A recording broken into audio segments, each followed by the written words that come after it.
अब देखो नेक्स्ट है जहांगीर काल। पार्ट 1 में कर चुके हैं अपने हुमायूं बाबर तक, अकबर तक, ठीक है, और उद्गम विकास कर लिया मुगल काल का। अब कर रहे हैं जहांगीर से पार्ट 2 कर रहे हैं मुगल काल का, मुगल शैली का। तो पहला क्वेश्चन देखते हैं, मुगल चित्रकला का स्वर्ण काल या श्रेष्ठ समय किस शासक के काल में था? जहांगीर के काल में स्वर्ण काल था। और इनके समय में ईरानी चित्रकार था आकारीजा और इसका पुत्र था अबुल हसन। आकारीजा और अबुल हसन प्रिय चित्रकार था, यानी इसका पुत्र था। प्रमुख पूछे तो आकारीजा जहांगीर का, और प्रिय पूछे तो आएगा अबुल हसन, ठीक है, ध्यान रखें। नेक्स्ट देखें, ईरानी कला से मुक्त होकर पूर्णतः भारतीय और किस शासक के काल में आ गया था? जहांगीर के काल में।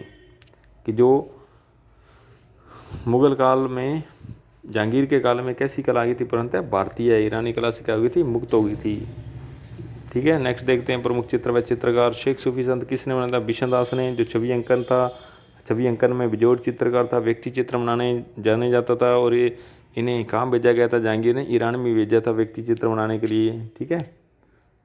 शेख सूफी संत, संत के कितने दास? 20। बिशन दास, थोड़ा इस लॉजिक से याद रखें। शेख सूफी संत किस चित्रकार ने चित्र किया था? बिशन दास ने। यानी कि संत के कितने दास? 20, ऐसे याद रखें। जहांगीर का सपना अबुल हसना, सपना हसना यानी अबुल हसन प्रिय चित्रकार था। जहांगीर के काल का उपाधि दी थी इसको जहांगीर ने नादिर उजमा की। टर्की कोक और बाज प्रमुख पशु पक्षियों के लिए प्रसिद्ध था जहांगीर के काल में। उस्ताद मंसूर। टर्की कोक और बाज पशु पक्षियों के चित्र किसने बनाए थे? उस्ताद मंसूर ने। प्रमुख चित्र किसके थे? ये उस्ताद मंसूर के। उसको उपाधि दी नादिर और असर, मसर असर, मसर असर, थोड़ा इसे लॉजिक से याद रखें। कोई जहांगीर के काल के 2 चित्रकारों के नाम, तो ये 2 कलाकारों के नाम आ गए, ठीक है। जहांगीर के काल के 2 प्रमुख चित्रों के नाम, तो 2 प्रमुख चित्रों के नाम भी इसमें आ गए, ठीक है, ध्यान रखें प्रश्नों को। नेक्स्ट देखते हैं दोस्तों। नेक्स्ट है जहांगीर के काल के चित्रों के विषय। कला में प्राकृतिक मनोभाव का चित्रण, ऐतिहासिक ग्रंथों का चित्रण क्या हो गया था? कम हो गया था। सामाजिक, धार्मिक, दरबारी, शिकार, रनिवास, रानियों के रहने वाले महलों के आदि विषयों पर यथार्थ चित्रण हुआ था, ठीक है। नेक्स्ट है विशेषताएं। ये तो थे विषय, ठीक है, जहांगीर के काल के विषय के बारे में बताएं। अब चित्रों की विशेषताओं में दाना प्रदाज किसे कहते हैं? छोटे छोटे बिंदु लगाकर छाया दर्शाई जाती थी, दाना प्रदाज कहते थे। खत प्रदाज किसे कहा जाता था? चेहरों में उभार के लिए महीन रेखाओं के पुनरावर्त प्रयोग में छाया को दर्शाया जाता था, यानी रेखाओं से छाया दर्शाई जाती थी, इसे खत प्रदाज कहते थे। ये तो दाने लगाकर छोटे छोटे बिंदु लगाकर दर्शाई दी छाया, इसमें रेखाओं से छाया दर्शाया खत प्रदाज। वस्त्र सलवटों से युक्त बारीक रेखांकन, प्रकृति दृश्य, भारतीय तत्वों का समावेश, यथार्थ चित्रण हुआ था। छाया प्रकाश के कारण त्रियामी प्रभाव आया। एक जैसे चेहरे, चेहरे के पीछे प्रभामंडल का अंकन, हल्के गुलाबी, सफ़ेद, सोने चांदी रंगों का भी प्रयोग होने लगा था जहांगीर के काल में। अब है ये तो की विशेषताएं। अब है शाहजहाँ काल में।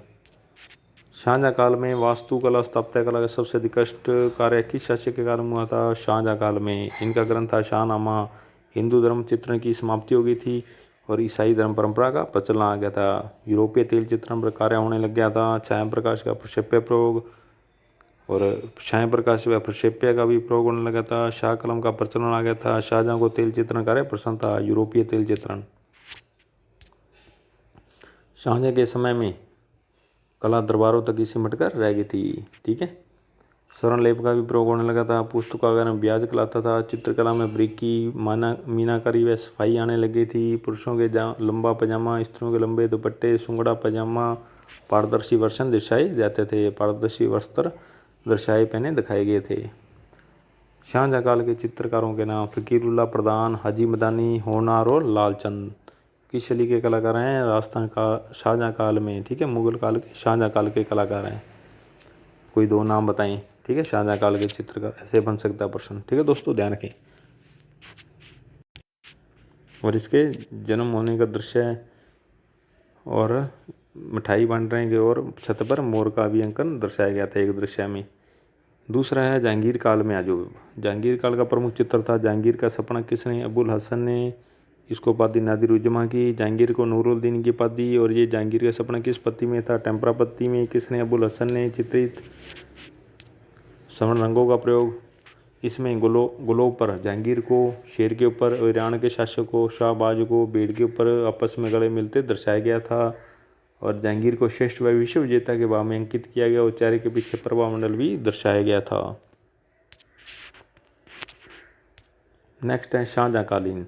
शाहजहाँ काल के दो हैं, कबीर दास और दारशकों की बारात। कबीर दास फकीरुल्लाह प्रधान ने चित्रित किया था। कबीर दास को कुटिया के बाहर कपड़े बुनते हुए ध्यान मुद्रा में पृष्ठभूमि मटमैले रंगों में, बॉर्डर नीले रंगों में चित्रित था।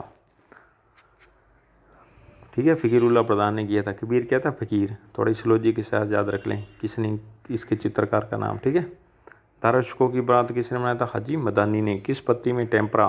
तो दारशकों को घोड़े पर अंगरखा पहने, कुछ को हाथियों पर पटाखे आतिशबाजी छोड़ते भी अंकित किया गया था। नेक्स्ट है मुगल काल की सामान्य विशेषताएं। धार्मिक मुगल काल की सामान्य विशेषताएं पढ़ रहे हैं दोस्तों। तो हिंदू धार्मिक कथाओं, रामायण महाभारत के चित्रण बने थे। ठीक है, अकबर काल में अपने पढ़े थे ये। अमीर हमजा, शाहनामा, ईरानी कला कथाएं, लैला मजनू की प्रेम कथाओं के भी चित्र बने इसमें। ऐतिहासिक चित्रों में स्वयं मुगल शासकों के जीवन से संबंधित ग्रंथ लिखे हैं। तारीफ ख़ानदान है तैमूरी ग्रंथ है जिसमें शासकों के जीवन से संबंधित है, ये बीती घटनाओं पर आधारित। मुगल शैली में घरेलू चित्रण नहीं हुआ। भवनों का अत्यधिक प्रयोग, संतों फकीरों के मुलाकात के चित्र, राजकुमारों, राजाओं, संत फकीरों के ऐतिहासिक व्यक्ति चित्र, सभी चित्र में बड़ी चतुराई व कलात्मकता दिखाई गई है। भारतीय पशु पक्षियों में हाथी, घोड़ा, बैल, मुर्गे चित्रों की लड़ाइयों, ठीक है, चित्रों की लड़ाइयों का भी अंकन दर्शाया गया पशु पक्षियों में। अखेट मतलब शिकार, प्राकृतिक दृश्य, धार्मिक, दरबारी, पशु पक्षी, पुरानी चित्र में प्रौढ़ ढंग से दर्शाया गया है। मुगल शैली में चित्र भिन्नता तो है परंतु जनता की तरह संजीवता नहीं है, जनता शैली की तरह है। आरंभिक चित्रों में 1.5 चश्म चेहरे ईरानी शैली में बनाए गए परंतु बाद में अधिकांश व्यक्ति चित्र 1 चश्म बनाए गए हैं। चित्रों की पृष्ठभूमि धुंधले व शीत रंगों का प्रयोग हुआ। तो ये तो थी मेन सामान्य विशेषताएं, मुगल शैली की सामान्य विशेषताएं। ठीक है दोस्तों, तो नेक्स्ट करेंगे जो अपने, तो ये तो मुगल कला के बारे में वर्णन था। इसको बार बार देखें, 2 पार्टों में दोस्तों। धन्यवाद।